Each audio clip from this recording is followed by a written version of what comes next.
Hey guys, it's Kiro. I got a request. Well, technically I asked because I wanted to do this, but I got a, as I'm quoting, request to ask how to get better, so to speak, at a game called FTL. Most of you know what this is because it's been out for quite some time. Seriously, quite some time. Excuse me. Um, And so I was like, yeah, sure, I'll show you like the basic idea of how to get better at the game. Um, well, so along that line, instead, I'm just going to be doing an entire run with each ship, and I'll probably give you like the basic idea of how to get each ship, what to do, like basically what I would do with each event, what each system does, what each subsystem does, uh, the weapons, the ammo, the fuel, just pretty much everything that I can about the game. And for recording's sake, I'm just going to play on easy because normal is too hard for me. Not like it really matters to me because playing on normal, the enemies are what is it? The enemies have bigger weapons, so normally they'll have like something like a missile or like double laser or something, enough to quickly tear you apart early on, and you start with less scrap. The thing is, you get a bigger score in the end. Honestly, I don't care about the score, so fuck that shit. So I'm gonna play on easy. Um, you can also see I have unlocked every ship.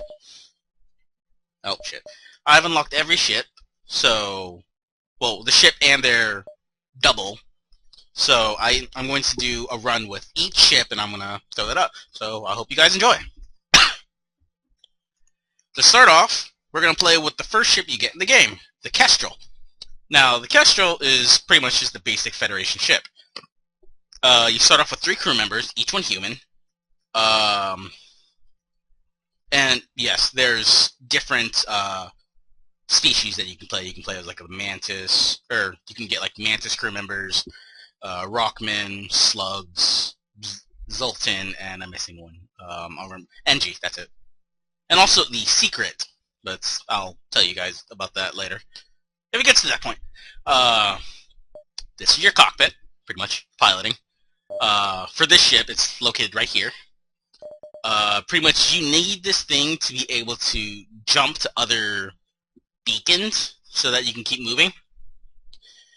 If this is offline, or you do not have a person in that seat, then you can't jump, and in game your evasion will drop. I think it's 40 percent, something like that. This is your door system. Essentially, pretty much you can open up these doors to release all the oxygen because space is a vacuum. And purpose of doing that is, well, if you don't have oxygen, you can't breathe.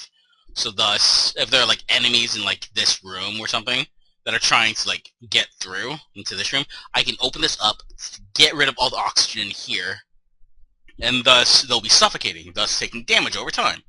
It's also good with situations like fire. Like if there's like fire like in this room trying to spread to other room, I can air this out, get rid of all the oxygen, and the fire would eventually go away. Of course, if I'm trying to like air out this room, as you can see, if I have to open up each one of these doors specifically to get to this room, and the further in it is from the airlock door, the more time it will take for that room to get rid of all of its oxygen. The sensors, depending on the ship, they're either very valuable or very worthless. For this ship, it's actually right in the middle, because it's nice to see what's going on in your ship, but the need to see what's going on in your opponent's ship is not a necessity. It's good, but not a necessity. But yes, each power, as you can see, I can't show that. You can see from like the bottom, one point of that will give you You can see inside your own ship. Second point will see inside your enemy ship. And the third power will see how much power they're using for each system and subsystem. I should probably explain these. Well, going back to the cockpit, the second point of that will increase your... Well, each subsequent point in this one will just increase your evasion. For this one, the door system, this with 1 point or less into your door system... Actually, no. If you don't have a door system, some ships don't have it. If I'm remembering, the Rock Cruiser does not. But for the door system, if you don't have it, you cannot open the doors yourself. If you have 1 point in it, you can open them, at least. However, with 1 or 0 points in your door system, the enemies can also open it at will. So they can go through it without having to break through it. Every point afterwards, they have to take the time to break it down. Excuse me. So, of course, it also works with fire. The stronger the door, the less likely it is for fire to spread. I talked about these sensors. The med bay, located right here, it's going to be different for each ship. Some ship will have like a 3-space chamber like this. Other ship, do you? Nope. Others will have it like in like a 2-chamber space like this. But the med bay, as the name implies, will heal. What the fuck? Oh. As the name implies, it will heal your crew members if they're in that room. It also requires a point in this to heal them. I'll give you a demonstration of that in game. Of course, the more points you have into that, the faster it will heal. This one, your weapon system. Oftentimes, it will be a 4-space room. I think there is no exception to that. And essentially, the more points you put into your weapon system, the more weapons you can use. You can have any number of weapons equipped, but you can only power them up if you have the sufficient power in your weapons control. So, for instance, this one is 3. When I get into game, you'll actually see like each weapon has their own specific amount of power they use. This one, if you read the first line of that list, it says required power 1. So that means, so long as I have 1 spare energy source, I can power this thing online, and I'll be able to use this. Whereas this one, it requires 2, so I require 2 to use it. And again, more points into that, the more weapons you can use, provided you get them. Oxygen. Self-explanatory. You need oxygen to breathe. The more points in this, the faster your ship fills up with oxygen, provided that your oxygen subsystem is online. Your engine, very, very important.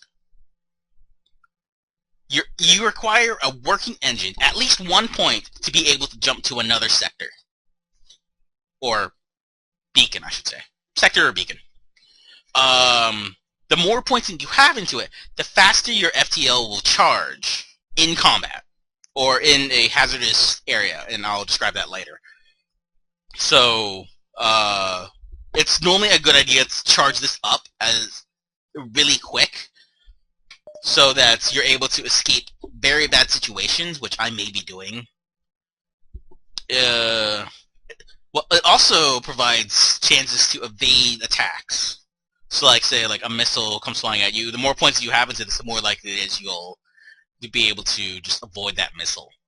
And again, having someone in the cockpit, you'll increase that chance a little further.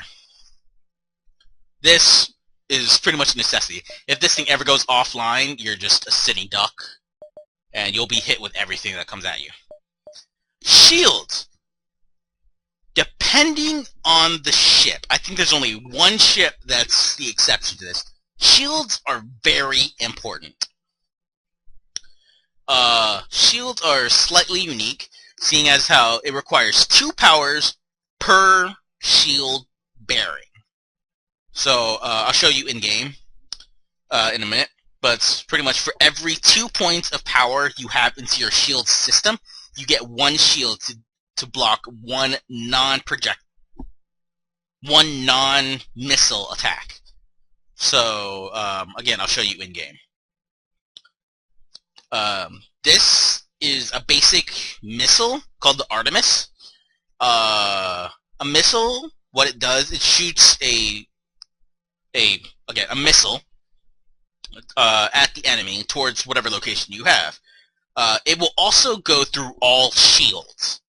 So even if the enemy has like fully decked out in shields, like say this is 8 power, so if they have 4 shield bars, this can go through all of it. So you can use this to hit their shield to disable their shield so that your other weapons can actually hit the ship without going through the shield. Because if a shield is hit, over time it will quickly recharge. And I think it's like depending on whether you have a person on the subsystem. I'll just explain that in a minute.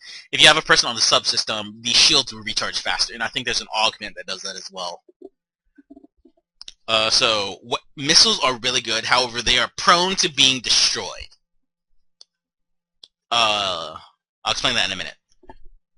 This is a burst laser Mark II, as the name implies. It's better than the Mark I.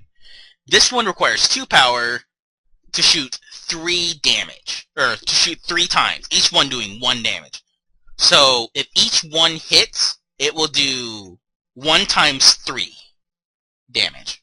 And if it hits a shield, okay, the thing about shields is they block lasers and ion attacks. So since this is a laser attack, if a shield is up, then it will block one of those provided that the laser hits. And you'll probably see that in a minute if I show you.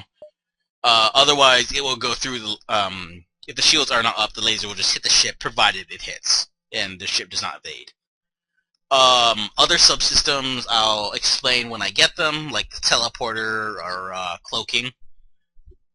But that's the basic idea of it. And so now allow me to demonstrate certain qualities of the ship. Again, these are your crew, and these are ship-specific achievements that you can get. As you can see, I've unlocked all of it on easy because I don't really care about playing on normal.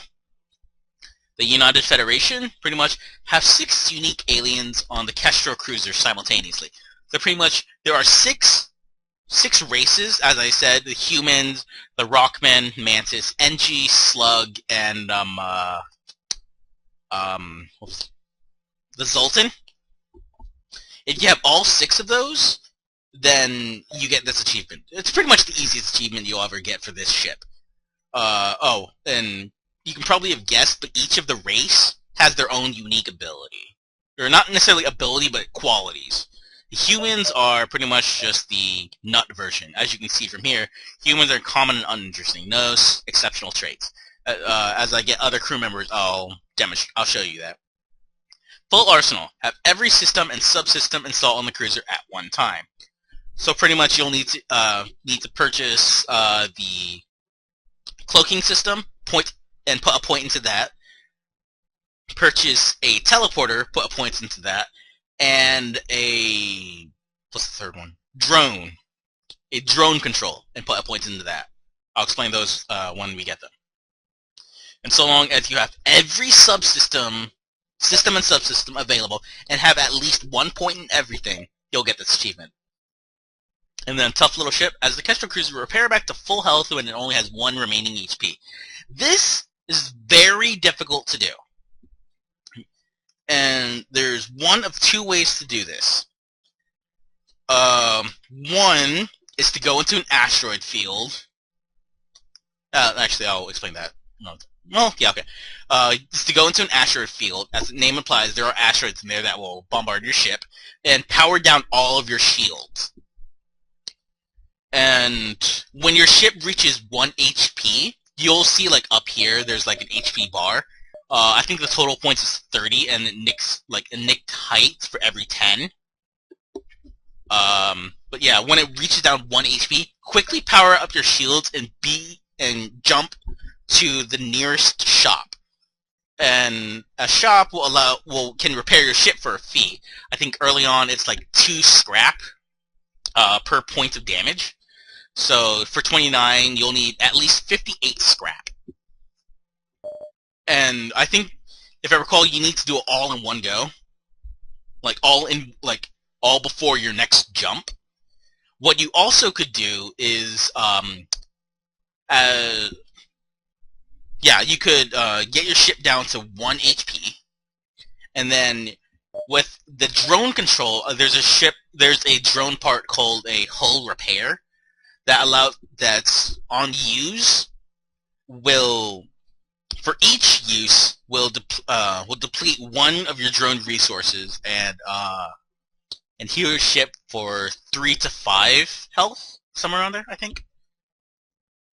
And yeah, and doing that will allow you to get the red tail, and I'll explain that another time. So, for now, we're going with the Kestrel. Start! The data you carry is vital to the remaining Federation blah blah blah. You'll need supplies for the journey, so make sure to explore each sector before moving to the next one. But get to the exit before the pursuing rebel fleet can catch up. Tip: weapon order. Rearrange a weapon or drone schematic by by dragging it into the desired position. The leftmost slot will be the last to power down if the system is damaged. This is actually a very helpful tip, and I didn't realize it until I think it was like my 4th time after killing what's his name. So pretty much this is the ship in space. So now I'm going to demonstrate, these are the subsystems, so no matter what, you don't need to put a point into them. So long as they're repaired, they will always have a point in them. And they're not depleted from your total energy source, as you can see right here. So right here I have 3 energy on reserve, so I can power up whatever I want, whose total cost is 3. As you can see, it's Artemis is 1 and burst laser is 2. I will almost always want as many weapons as I can active. Especially with this, oftentimes the missile would be better. The missile is better than the laser. However, your missiles have an ammo source up here, as you can see. If you don't have any missiles, you can't fire a missile-type weapon. Or a bomb type. Unless otherwise specified. So now I'll show you, with the door system, you just open it up, and this, this red and white line shows that there is no, there's no oxygen currently in that room. So if I take someone over there, as you can see, their health bar appears, and over here you'll see that it slowly depletes. So you'll want to get them out of there. And if you close it up, as oxygen slowly starts to fill up back into that room, and you'll see right there, the red bars disappear. So it goes from a white, meaning filled with oxygen, to a pinkish color to that red and pink. And now, as you can see, Liam, my 3rd member, is injured because he was suffocated. Sorry, Liam. So, if I do not have a point in my med bay, he can stay there all he wants. But without power in there, there's nothing that can heal him. The moment you put power in there, he will be healed. And as you can see, his health goes up. Humans, I think, have 100 health max. Yeah, all species, unless otherwise stated, have 100 health max. Yeah, I think there's only 3 species that don't. So that's basically it. As I said, the engine, more in that is better. So what I tend to do, because the medbay, I don't need that early on because no one is injured, I take the point out of that and I put it into the engines. And so this will increase the amount of evasion I get. And if I'm ever in need of using the medbay in combat, I'll just take it out of one power I have and quickly put it into my medbay and rush everyone over there, heal them, rush them back to where I had them, take it out and put it back wherever I took it from. That's normally my idea. The shields, as you can tell, sorry, shields, so there's 2 points in that currently, and I have 1 shield. You cannot have only one, okay, well there's an exception to that, but you cannot have only 1 point into this and to have half a shield or no shield, it's either all or none. I've only clicked it once, and I get the shield. So I require 2 power to get 1 bar of shield. And as you saw, this blue aura around me is my shield.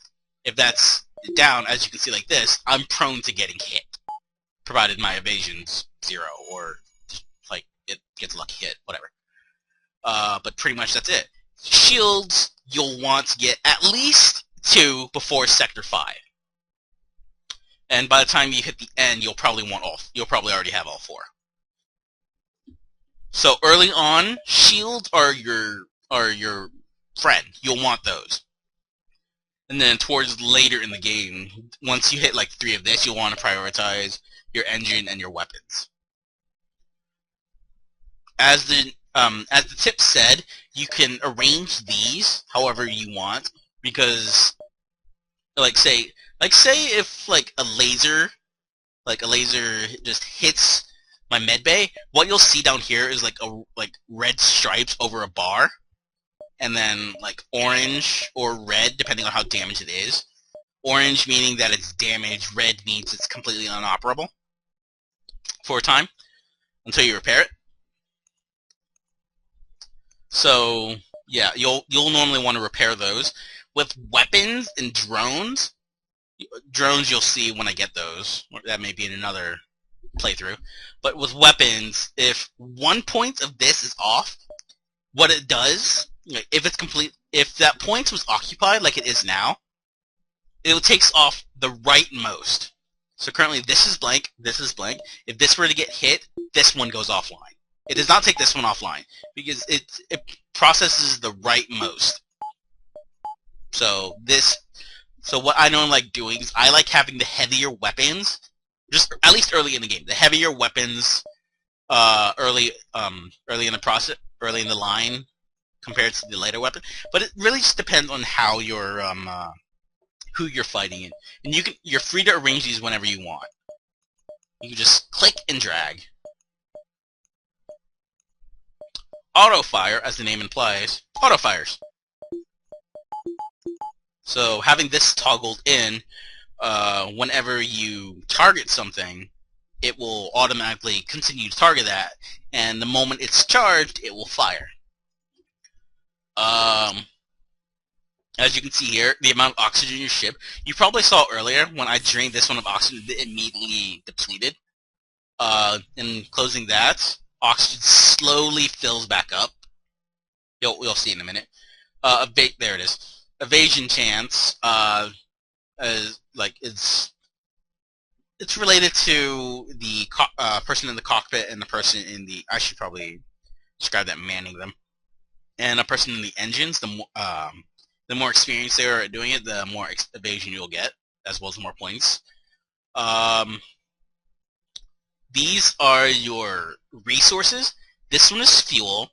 Jumping to a beacon or another sector requires 1 fuel each jump. And so this one you want to keep relatively 20s and 30s. Once it hits 10s, you'll want to be careful.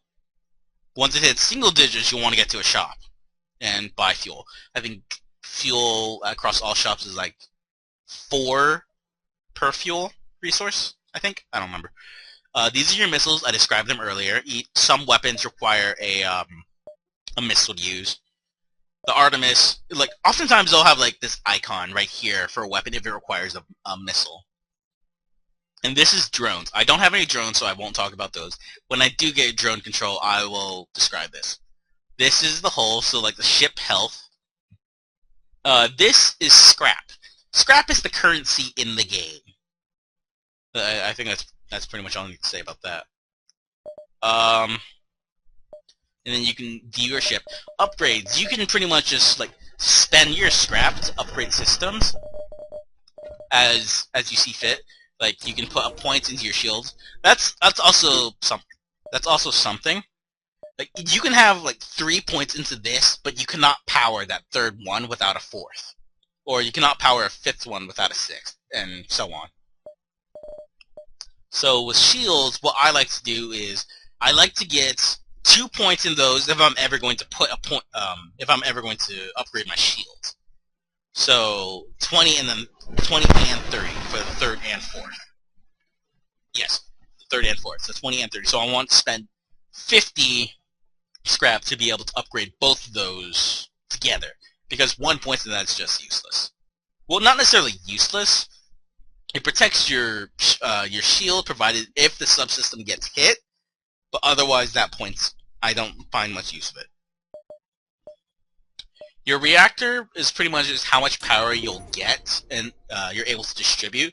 There'll be some cases where you where your power will be disabled. Like we'll probably meet one eventually, like an ion storm and a nebula, where the amount of power you have to locate is halved. So right now I have 8.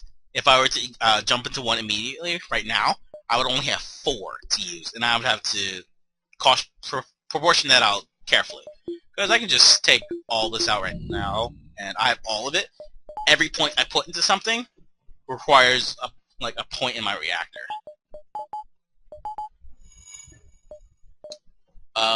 Your crew. This is where you get to see like how each of your crew members are doing. You can see like down at crew skill, the experience they have manning that station. The top left being the cockpit, top right being the engine, middle left being the shield, middle right being the weapons. Bottom left is repairs, like if this were to get damaged, I can send a crew member in there, and their immediate instinct will be to repair that system. So they'll start repairing, and then you'll see like a yellow bar slowly fill up. And then once that fully fills, you'll be able to use that system again, provided you have the energy, reactor space, whatever. And what's that last one? The bottom right is that fist that's fighting experience. So like occasionally your ship will be boarded by enemies, or you can board an enemy ship. And every time, I think it's if you deal a killing blow, I don't remember, or if you aided in the killing, I honestly don't remember. It might be every 10 points. Just something like that. That character will be able to do more damage. Equipment allows you to see like the items in your ship cargo bay, the drones you have ready to install, the weapons you have ready to install, and the augmentations. Augmentations pretty much they show you not show you, but they pretty much advance your ship in a certain direction. And there's one where, as I spoke earlier, that increases the rate at which your shields recharge. There's one that increases the rate at which your FTL drive. You'll see that momentarily in a minute, charge up, so they'll charge faster. There's one that actually affects the enemy ship that doubles the amount of time they need to be able to jump away. So you'll be able to stay with them longer before they jump away. And there's a lot of them out there. I'll probably explain each one as I get them. In augmentations, if you don't want them, you can go to a shop and you can sell them for scrap. Going to a shop, anytime you sell something, it's always worth half of what it would be if you were to buy it. So like this, the Artemis, let's say this was worth 40 scrap if I were to buy it. If I were to sell it to the shop, it would be 20. Also, I would like to warn you of being careful if you were to sell something, because once you sell it, you cannot get it back. That's how it is. As you can see here, I only have enough space for 4 weapons. So once each of these 4 are filled up, any additional weapons I get will go down here into the cargo bay. Of course, I can always just take a weapon and just drop it into the cargo bay whenever I want.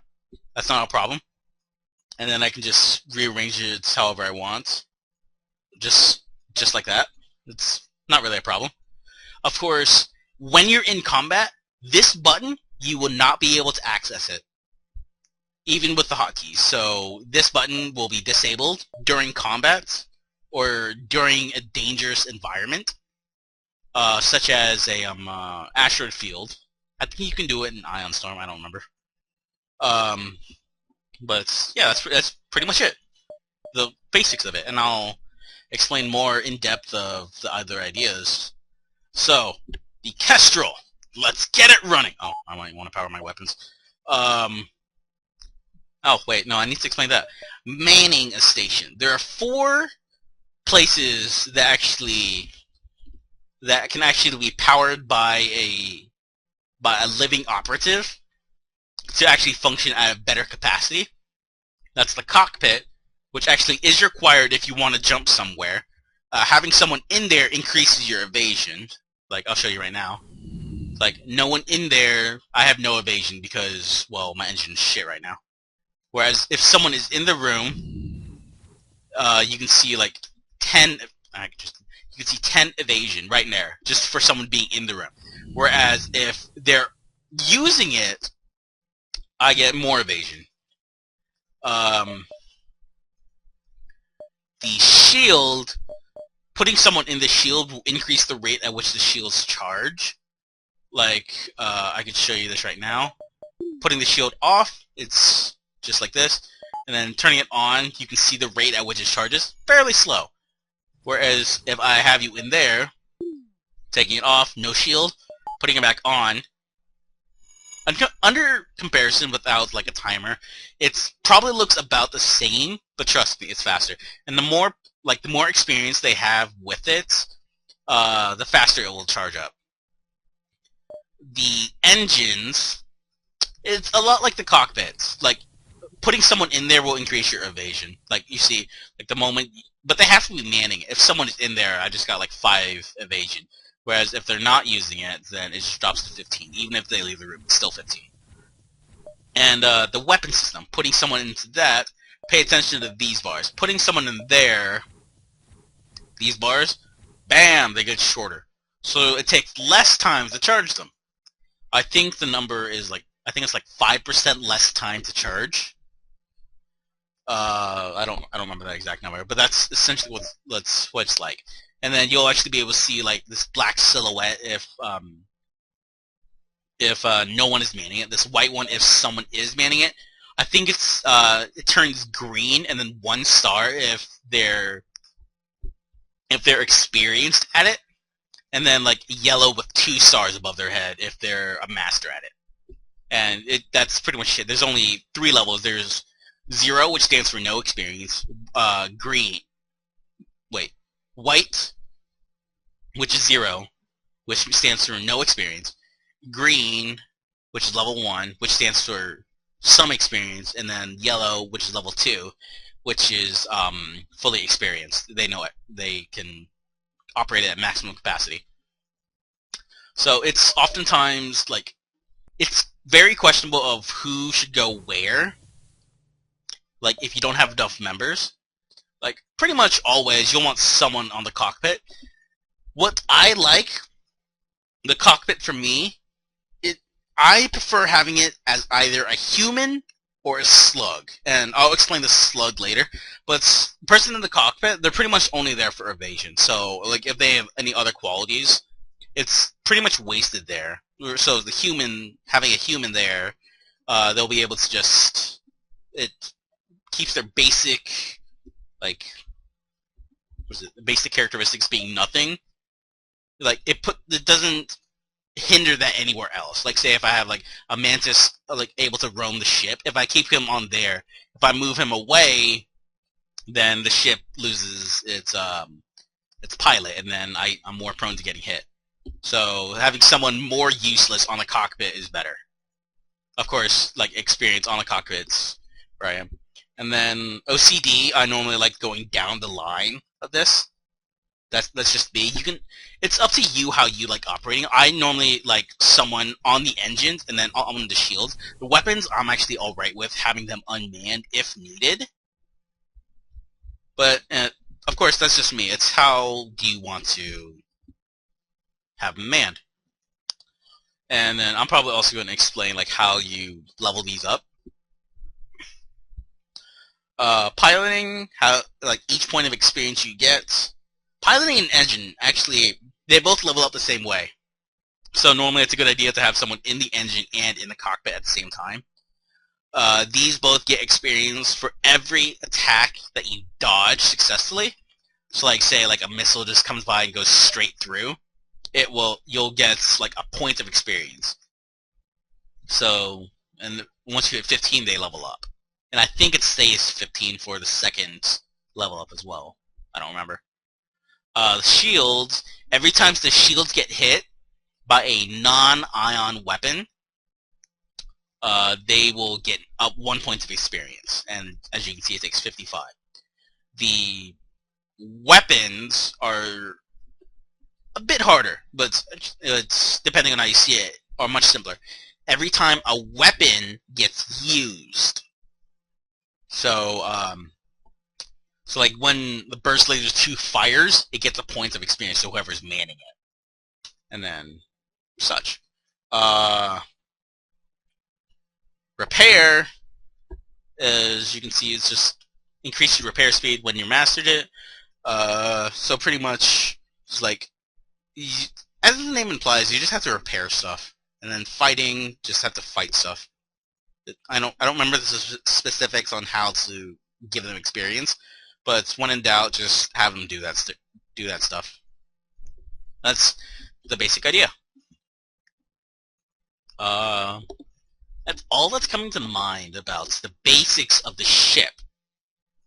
Now let's just go ahead and jump.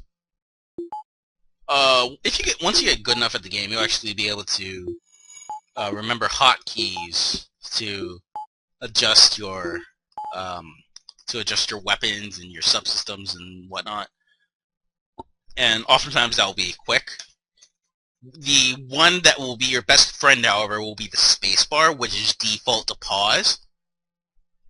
That will allow you enough time to take into account what's going on. How do I handle it? It'll give you enough time to think. And the game will be at pause for as long as until you hit the spacebar. So now, jumping. As you can see, this purple cloud shows like a basic nebula, and then like a star, or not a star, a beacon right here surrounded by a blue circle means a nebula. Any one of these diamonds that's yellow means I have not visited it yet, and so I don't know what's there. Whereas if it's blue, I have visited it. I can't talk today. And if I return there, then it's an empty blank for me, and I can do what I want. But within limitations, of course. I can't, like, rob a bank. Once you get, like, a certain augmentation, you'll be able to see what's around you. And what I also did, as you can see, there are these lines here. These will always be here when I think they will be. These will always be here when you're at a star and you're about to jump. These will show you the possibilities of where you could jump to. So I can't jump from like this beacon, my current location, to here because that's just too far. So I'm able to jump from here to here, there to there. And each one of these maps is randomly generated. So you might actually get one where like you can only jump one direction, or it's like it's not like on here, but there may be one where you can't jump anywhere from it. You'll probably see that in another run. Maybe, I don't know. I get a lot of those. But yeah, what I also like doing. Where is it? The options. Where is it?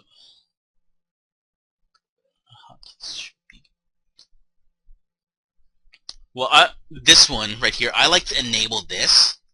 That way I actually get to see when I'm jumping. If I were to go somewhere, I can actually see where else that would take me. This allows me to plot my course with relative ease, because in the end, I want to get here so I can jump to the next sector and keep doing that again and again. So I can plot my course with relative ease just by seeing where this goes. Sometimes I'll just be an idiot and not think about it, because I get so used to it. But in the end, just knowing where you're going is important. It's like looking at a map when you're driving. You want to know where you're going. I didn't turn it off. Okay. What's also a good thing is to go to as many beacons as you can that you're able to, because the more beacons you go to, the more likely it is for you to get rewards and scrap. Thus, the better you can upgrade your ship and the better equipment you can buy, and the more prepared you'll be for the end boss.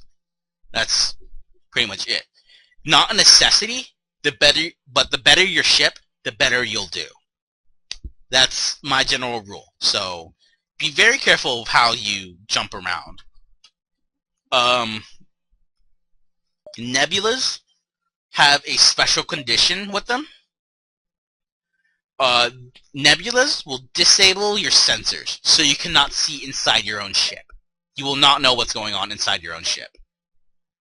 Of course, if you pay attention to each of these systems, then you'll be able to see things like, you'll be able to see, like, if someone is in there and someone's attacking the system itself, you'll be able to see, like, a red bar slowly envelop the subsystem, and you can quickly use all your guys to move over there as needed. Someone I remember being a special. I think that's the only one. So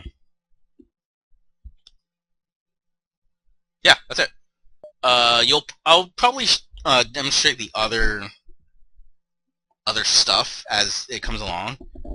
So that's it. That'll be it for this one. I'll post up another video showing the the actual run with the Kestrel and the other ships that I get. All right. So thanks for watching. This is Kiro. Stay tuned if you want to see the run. Thank you.